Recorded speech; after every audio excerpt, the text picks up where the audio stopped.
What's up, everyone? Welcome back to another review. This time we're taking a look at Dumbo, directed by Tim Burton.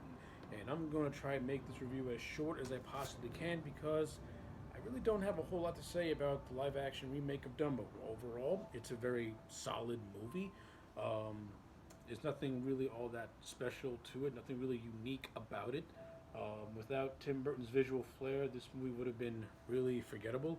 But since it has Tim Burton behind the director's chair, he kind of gives it his trademark visual panache, and that's pretty much the big positive about this movie is that visually it looks great. But when it comes to a Tim Burton movie, all his movies are visually pleasing to look at. Now, if you take away the visuals and just break this down from a story standpoint, there's really nothing to this thing. It's a very simple story.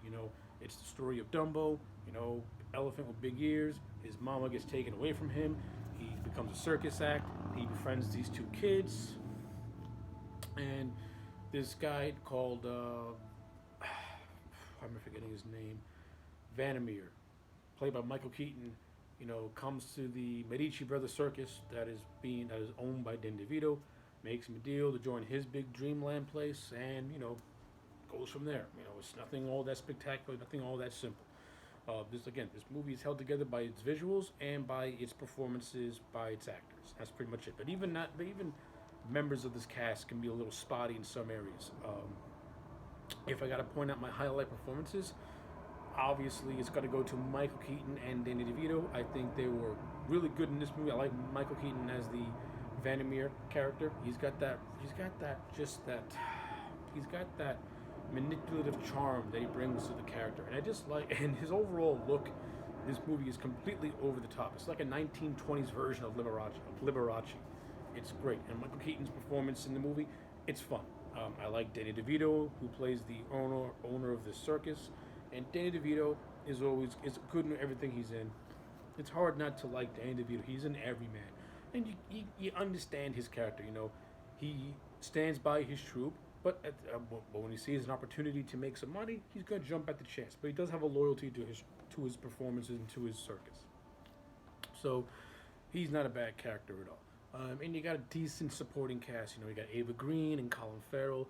They play their roles pretty well too.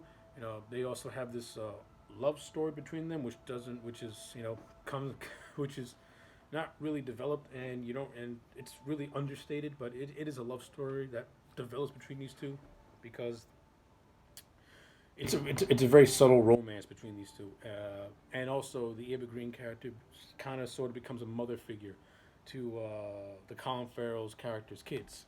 And speaking of the kids, the performances of the children, ain't nothing all that spectacular, especially the little girl, because her performance in this movie is god awful. This actress, this little girl, she is so emotionless, robotic, and stone faced throughout this entire movie. It's like watching an android on screen. She gives emotion to absolutely nothing. When Dumbo was flying for the first time, she has manufactured enjoyment. At least the kid playing her brother has some genuineness to him. But this little girl, it's like lifeless. She's lifeless. It's like, you're in a movie, kid. Pretend to have fun. Why are you so lifeless?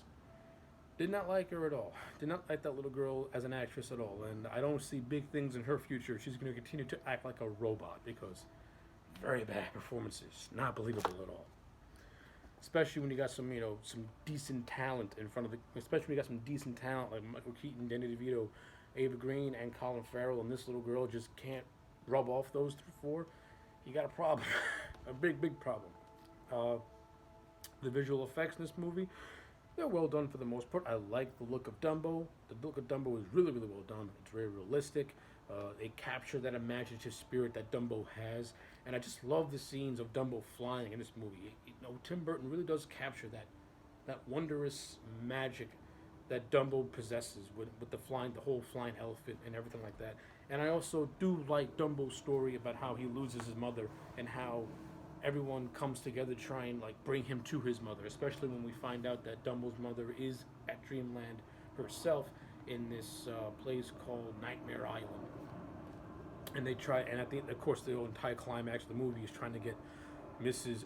Jumbo and Dumbo out of Dreamland and back to where they came from the south. And the whole climax itself, it's not bad. You know, it's fine for what it is. Nothing spectacular. It's fun. It's nothing horrible. You know, again, it's nothing. It's nothing to break down or analysis with. This ain't that kind of movie. This movie tries to capture a wondrous spirit, and for the most part, it does. And again, once again, that goes to Tim Burton's visual style and visual flair.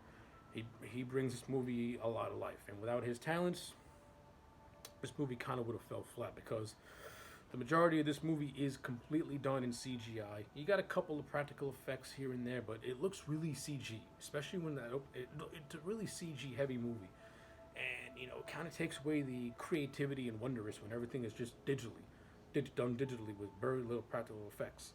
And there are some practical effects in this movie. You know, the costumes and the wardrobes and capturing that late 19 teens going to the 20s.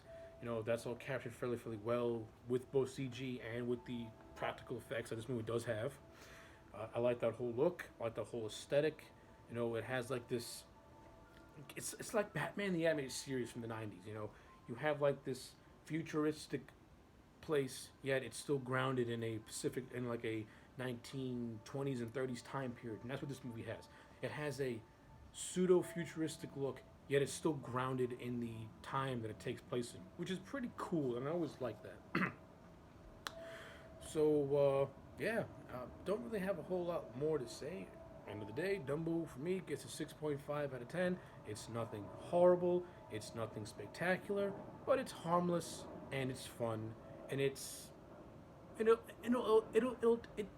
will entertain you from start to finish, especially with the performances by Keaton and DeVito, who to me they steal the show and make the movie worth it. So, 6.5 out of 10 for Dumbo. So, if you've seen the live action Dumbo, let me know in the comment section down below. Do you like it? Do you hate it? I would like to know. Like the video and subscribe, and I'll check you back next time for more.